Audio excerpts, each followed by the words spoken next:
আসছে, খুব মেজর না, দু একটা পোলিং এজেন্ট অনেক সময় বোঝার একটু একটু ভুল থাকে, যে যেমন নারী পোলিং এজেন্ট ধরেন ছিল, আসতে পারে নাই, এখন একজন পুরুষ গেল, এটা যেতে পারে।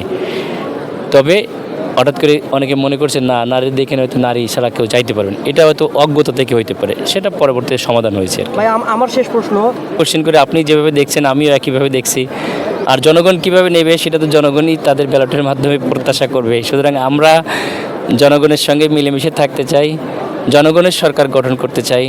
আমরা শাসক হতে চাই না, আমরা সেবক হতে চাই। তো জনগণের যে সর্বোচ্চ শক্তির অধিকারী, সেই জিনিসটা প্রকাশ করার একটা মাধ্যম, এটা নিয়ে আমরা কোনো ডিবেটে যেতে চাচ্ছি না। আমরা স্পষ্টভাবে বলতে চাই, আমরা শাসক হতে চাই না, আমরা সেবক হতে চাই। আমরা বাংলাদেশেই বাস করি, ভবিষ্যতে হয়তো আরও পরিবর্তন হবে, এমন হতে পারে সবাই পোস্টাল ভোটে ভবিষ্যতে ভোট দিবে, ইলেকট্রনিক মাধ্যমে দেওয়া সম্ভব। তখন আর এরকম জটিলতা দরকার নেই, রাতে দৌড়াদৌড়ি দরকার নেই, কেউ ঢোকে কেউ বের হয়, এরকম আর তখন সমস্যা হবে না। আমরা সবাই মিলেই নির্বাচনকে সুন্দর করার এখন চেষ্টা করছি।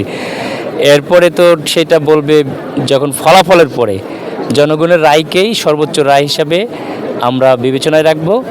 আমরা জনগণের ম্যান্ডেটের উপরেই আমরা প্রত্যাশী। প্রথম তো কথা হচ্ছে, বাংলাদেশে দীর্ঘদিনের পরে, দীর্ঘ 17 বছর পরে মানুষ তাদের ভোটাধিকার প্রয়োগ করতে পারছে।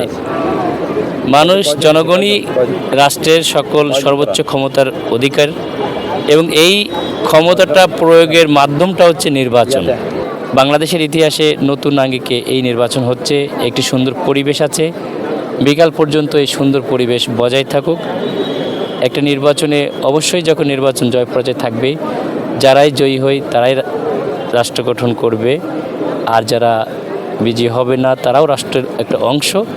এই রাষ্ট্রকে সুন্দরভাবে গড়ার প্রত্যয় একটি সমৃদ্ধ, সুন্দর, সুশৃঙ্খল বাংলাদেশ গড়ার জন্য আমরা একযোগেই কাজ করব ইনশাআল্লাহ। ইএফটি ফার্স্টের সাথে ট্রেড করুন যে কোনো জায়গা থেকে, ক্যাম্পাসে ক্লাসের ফাঁকে, ঢাকার জ্যামে বসে কিংবা ঘরে বসে। ট্রেডিং এখন হাতের মুঠোয়, তাই ট্রেড করুন যখন খুশি, যেখানে খুশি।